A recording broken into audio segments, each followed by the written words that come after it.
What's up, Lash fam? Welcome back, you guys, to another Lash with Me video. Today we are using our pre-made collection, doing a cat eye. We're using our 0.05 D-curl, and we're doing 8, 10, and 12 on this client due to her having very short natural lashes. In this video, you're going to notice that we were engaging in conversation, so it does make it a little bit harder to apply lashes during that process. Just a little reminder, you guys, to have your clients try not to talk during the process to help it just go by a little bit more smoother for you. We are going to jump into the video. I'm excited. I hope you guys enjoy it. Drop a comment down below. Let us know what you think of these Lash with Me videos. We love you guys. Hope you love it.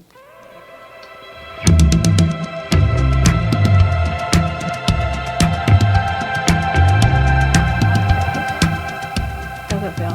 Fine.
are back. We hope you enjoyed the video as much as we did. We are going to leave all of the product in the description below so you guys can shop what was used in this set today. If you have questions regarding the set at all, make sure you guys drop a comment down below and like and share the video, and we'll be back next week with another tutorial.